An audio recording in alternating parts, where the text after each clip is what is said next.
नमस्कार, मैं हूं अनुज। आज के मुख्य समाचार में आपका स्वागत है। दाता के शुक्राणु या अंडाणु से प्राप्त कर सकेंगे माँ पिता बनने की खुशी। केंद्र सरकार ने सरोगेसी नियम 2022 में संशोधन किया है, जिसके तहत विवाहित जोड़े में किसी एक साथी के चिकित्सीय रूप से अक्षम होने की स्थिति में दाता यानी डोनर के अंडाणु या शुक्राणु का उपयोग करने की अनुमति दी गई है। लेकिन इसके लिए जिला मेडिकल बोर्ड को यह प्रमाणित करना होगा कि पति या पत्नी में से किसी एक की चिकित्सीय स्थिति ऐसी है कि दाता के युग्मक यानी गैमीट के उपयोग की आवश्यकता है। जारी अधिसूचना में कहा गया है, अगर जिला मेडिकल बोर्ड प्रमाणित करता है कि इच्छुक जोड़े में से पति या पत्नी की चिकित्सीय स्थिति ऐसी है कि जिसके लिए दाता के युग्मक के उपयोग की आवश्यकता है, तो दाता के युग्मक का उपयोग करके सरोगेसी की अनुमति होगी। इसमें कहा गया है कि दाता के युग्मक का उपयोग करके सरोगेसी की इस शर्त के साथ अनुमति होगी कि सरोगेसी के माध्यम से पैदा होने वाले बच्चे के पास इच्छुक जोड़े का कम से कम एक युग्मक होना चाहिए। इसका मतलब यह है कि यदि पति पत्नी दोनों को चिकित्सीय समस्याएं हैं या वे अपने स्वयं के युग्मक का उपयोग करने में असमर्थ हैं, तो वे सरोगेसी का विकल्प नहीं चुन सकते। अधिसूचना में कहा गया है, सरोगेसी से गुजरने वाली एकल महिलाओं, विधवा या तलाकशुदा को सरोगेसी प्रक्रिया का लाभ उठाने के लिए स्वयं के अंडाणु और दाता के शुक्राणु का उपयोग करना होगा। केंद्र सरकार ने मार्च 2023 में सरोगेसी के इच्छुक जोड़ों के लिए दाता के युग्मकों के उपयोग पर प्रतिबंध लगाने की अधिसूचना जारी की थी। इसका मतलब था कि सरोगेसी के लिए दोनों युग्मक इच्छुक जोड़े के होने आवश्यक थे। लेकिन सुप्रीम कोर्ट ने पिछले वर्ष एक जन्मजात विकार वाली महिला को दाता के अंडाणु का उपयोग करके सरोगेसी का लाभ उठाने की अनुमति प्रदान कर दी थी। इसके बाद सुप्रीम कोर्ट में कई महिलाओं ने याचिकाएं दाखिल की थीं। पिछले वर्ष दिसंबर में शीर्ष अदालत ने 2 दर्जन से ज़्यादा याचिकाकर्ताओं को सरोगेसी के जरिए मां बनने के लिए दाता के अंडाणु के इस्तेमाल की अनुमति प्रदान कर दी थी। अदालत का कहना था, ऐसे नियमों से सरोगेसी का उद्देश्य ही विफल हो जाएगा।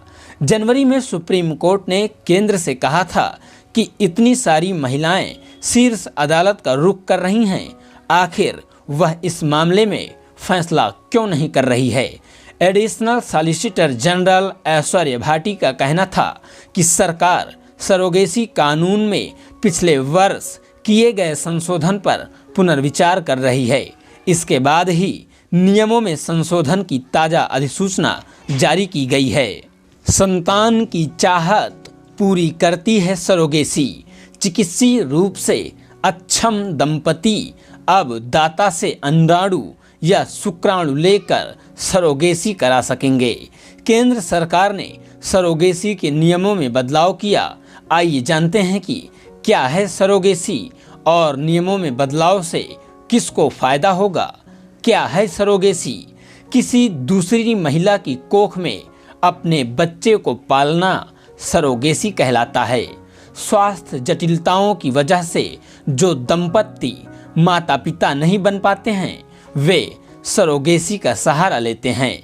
सरोगेसी के तहत दंपति बच्चा पैदा करने के लिए किसी महिला की कोख किराए पर ले सकता है। इसमें महिला अपने या फिर दाता के अंडाणु के जरिए किसी दूसरे दंपति के लिए गर्भ धारण करती है। बच्चे को जन्म देने वाली महिला और सरोगेसी करवाने वाले दंपति के बीच एक समझौता होता है।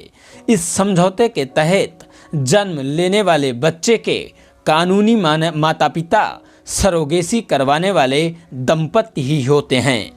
दो प्रकार की होती है सरोगेसी। सरोगेसी मुख्य रूप से दो प्रकार की होती है, पारंपरिक सरोगेसी और जेस्टेशनल सरोगेसी।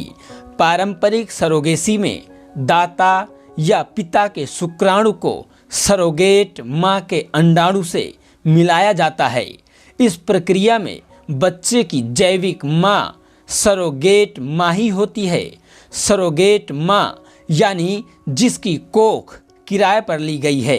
हालांकि बच्चे के जन्म के बाद उसके कानूनी माता पिता सरोगेसी कराने वाले दंपति ही होते हैं। जेस्टेशनल सरोगेसी में माता पिता के शुक्राणु और अंडाणु को मिलाकर सरोगेट मां की कोख में रखा जाता है। इस प्रक्रिया में सरोगेट मां केवल बच्चे को जन्म देती है। सरोगेट मां का आनुवंशिक रूप से बच्चे से कोई संबंध नहीं होता। बच्चे की मां सरोगेसी कराने वाली महिला ही होती है। पहले क्या था नियम? सरोगेसी को लेकर पहले के नियम के तहत संतान की इच्छा रखने वाले दंपति के पास अंडाणु और शुक्राणु दोनों होना जरूरी था। अगर किसी दंपति के पास अंडाणु और शुक्राणु दोनों नहीं हैं तो वह सरोगेसी का सहारा नहीं ले सकता था। क्या हुआ बदलाव? केंद्र सरकार ने अब सरोगेसी के नियमों में बदलाव किया है। इसके तहत अब दंपति अगर चिकित्सीय रूप से अक्षम हैं तो दाता से सरोगेसी के लिए अंडाणु या शुक्राणु ले सकेगा। किसको होगा फायदा? जो दंपति चिकित्सीय रूप से अक्षम हैं और सरोगेसी के लिए अपना अंडाणु या शुक्राणु नहीं दे सकते हैं, उनको नियमों में बदलाव से फायदा होगा।